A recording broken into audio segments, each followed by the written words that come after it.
الرجیم بسم اللہ الرحمن الرحیم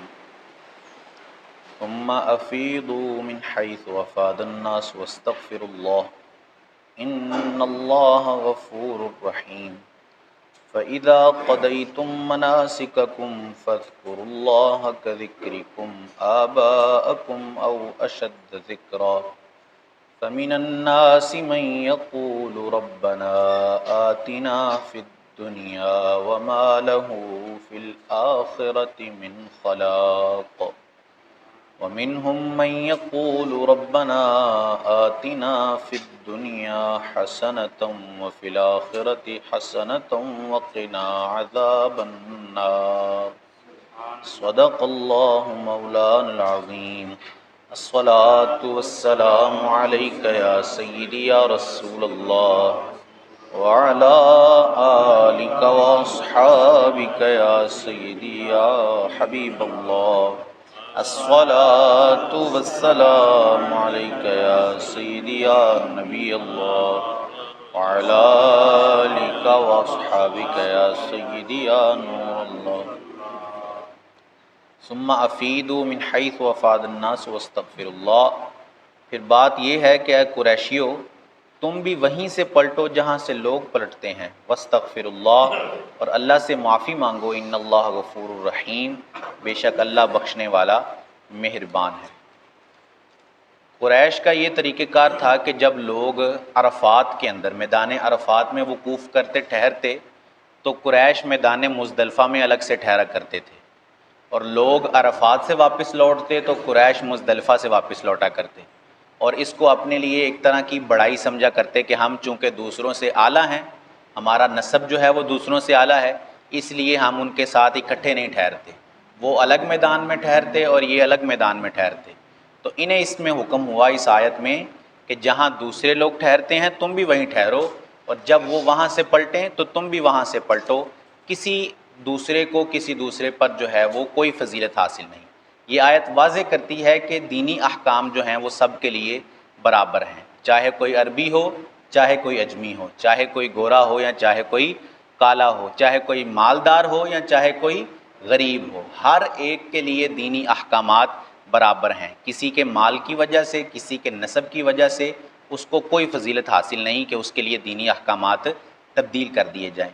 قریش کی ایک مخزومی عورت تھی، اس نے چوری کر لی، اب وہ ایک بڑے نسب والی عورت تھی، تو قریش جو تھے وہ پریشان تھے کہ رسول اللہ صلی اللہ علیہ وسلم سے کس طرح بات کی جائے اور انہیں منایا جائے کہ اس پر حد قائم نہ کی جائے، کیونکہ رسول اللہ تو حد قائم کریں گے چوری کی اور اس کے ہاتھ کاٹیں گے۔ تو اب سب نے یہ ارادہ کیا کہ حضرت اسامہ بن زید، چونکہ ان کا مرتبہ سرکار کی بارگاہ میں بہت بلند تھا، حضور ان سے بہت محبت کرتے تھے، تو ان کو بھیجا کہ آپ جا کے سفارش کریں سرکار کی بارگاہ میں۔ تو وہ آئے سفارش کرنے کے لیے، تو آپ صلی اللہ علیہ وسلم نے ارشاد فرمایا، اے اسامہ کیا اللہ کی حدود کے بارے میں سفارش کرتے ہو؟ پھر آپ نے خطبہ ارشاد فرمایا اور اس میں فرمایا کہ تم سے پہلی قومیں اسی لیے ہلاک کر دی گئیں کہ جب ان میں سے کوئی امیر چوری کرتا تو اس کو چھوڑ دیتے، اور جب کوئی غریب چوری کرتا تو اس کے ہاتھ کاٹ دیا کرتے تھے، کسی کے ساتھ برابری کا معاملہ نہیں کیا کرتے تھے۔ تو ہم یہاں اسلام کے جو معاملات ہیں وہ ہر ایک کے لیے برابر ہیں، کوئی امارت کوئی غریبی اس کے اندر جو ہے وہ فرق پیدا نہیں کر سکتی۔ فَإِذَا قَضَيْتُم مَنَاسِكَكُم، پھر جب اپنے حج کے کام پورے کر چکو، فَاذْكُرُوا اللَّهَ كَذِكْرِكُمْ آبَاءَكُمْ أَوْ أَشَدَّ ذِكْرًا، تو اللہ کا ذکر کرو جیسے اپنے باپ دادا کا ذکر کرتے تھے، بلکہ اس سے بھی زیادہ۔ فَمِنَ النَّاسِ مَن يَقُولُ رَبَّنَا آتِنَا فِي الدُّنْيَا، کوئی آدمی یوں کہتا ہے کہ اے رب ہمارے ہمیں دنیا میں دے، وَمَا لَهُ فِي الْآخِرَةِ مِنْ خَلَاقٍ، اور آخرت میں اس کا کچھ حصہ نہیں۔ اس آیت کے پہلے حصے میں یہ ذکر ہے کہ قریش جب حج کے احکام اور اس کے اعمال جو تھے وہ پورا کر لیتے تو کعبۃ اللہ شریف کے پاس جمع ہوتے، ایک مجمع لگاتے اور وہاں اپنے باپ دادا کے فضائل کی ذکر کیا کرتے، اشعار کی صورت میں، تقریر کی صورت میں اپنے باپ دادا کے فضائل بیان کیا کرتے۔ تو ان کو اس سے منع کیا گیا کہ اپنے باپ دادا کے فضائل بیان کرنے کی بجائے اگر تم کعبے کے پاس اکٹھے ہو کر اللہ کا ذکر کرو تو وہ تمہارے لیے بہتر ہے، اور جس طرح اپنے باپ دادا کا کرتے ہو بلکہ اس سے بھی بڑھ کر اللہ کا ذکر کیا کرو کہ یہ تمہاری آخرت کے لیے ذخیرہ ہو جائے گا اور تمہارے نجات کا سبب بن جائے گا۔ پھر دوسرے حصے میں ایک دعا کرنے والے کا ذکر کیا گیا ہے، اللہ فرماتا ہے کہ وہ دنیا میں اس طرح دعا کرتا ہے ربنا آتنا فی الدنیا، کہ اے رب ہمارے ہمیں دنیا کا مال عطا کر۔ اللہ فرماتا ہے کہ ہم اس کو دنیا میں عطا کرتے ہیں، وما لہ فی الآخرۃ من خلاق، لیکن آخرت میں اس کا کچھ حصہ باقی نہیں ہے،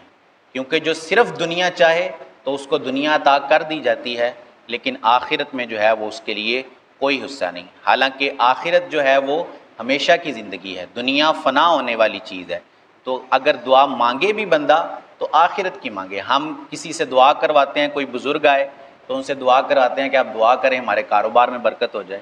آپ دعا کریں میرے بیٹے کی نوکری لگ جائے، آپ دعا کریں ہمارے رزق حلال میں برکت ہو جائے، لیکن کبھی یہ دعا کرواتے ہیں کہ آپ دعا کریں کہ اللہ ہماری بے حساب مغفرت کر دے، آپ دعا کریں کہ آخرت میں ہمارے لیے آسانی کا معاملہ ہو جائے۔ آخرت کی دعا کروانی چاہیے۔ اس کی اگلی آیت جو ہے اس میں ارشاد فرمایا وَمِنْهُمْ مَنْ يَقُولُ رَبَّنَا آتِنَا فِي الدُّنْيَا حَسَنَةً وَفِي الْآخِرَةِ حَسَنَةً وَقِنَا عَذَابَ النَّارِ، اور کوئی یوں کہتا ہے کہ اے رب ہمارے ہمیں دنیا میں بھی بھلائی دے اور آخرت میں بھی بھلائی دے اور ہمیں عذاب دوزخ سے بچا۔ یہ سب سے آئیڈیل صورت ہے کہ اگر اللہ سے مانگنی ہی ہے دنیا تو صرف دنیا نہ مانگے بندہ، دنیا کے ساتھ ساتھ آخرت بھی مانگے، یہ دعا کرے کہ ہمیں دنیا میں بھی اچھا عطا فرما اور آخرت میں اس سے اچھا عطا فرما، تاکہ ہماری دنیا بھی بہتر گزرے اور ہماری آخرت بھی اچھی ہو جائے۔ اور یہی دعا مانگنے کا صحیح طریقہ ہے۔ اللہ عز و جل سے دعا ہے کہ اللہ عز و جل ہمیں قرآن کی صحیح فہم عطا فرمائے، آمین بجاہ خاتم النبیین۔ اللہم صلی علی سیدنا و مولانا محمد معدن الجود والکرم وعلی آلہ واصحابہ وبارک وسلم۔ مالک کریم عز و جل نماز فجر ادا کرنا، درس کرنا اپنی بارگاہ میں قبول فرما، غلطیاں، کوتاہیاں، گناہ، خطائیں، لغزشیں اپنی رحمت سے معاف فرما، ہم سب کی، ہمارے ماں باپ کی اور رسول اللہ صلی اللہ علیہ وسلم کی ساری امت کی بخشش فرما، ہم سب کو خلوص کے ساتھ، استقامت کے ساتھ 5 وقت با جماعت نماز پڑھنے والا بنا، ہم سب پر اپنی رحمت کی نظر فرما۔ سبحان ربک رب العزت عما یصفون وسلام علی المرسلین والحمد للہ رب العالمین، وصلی اللہ تعالی علی حبیبہ سیدنا و مولانا محمد وعلی آلہ واصحابہ اجمعین برحمتک یا ارحم الراحمین۔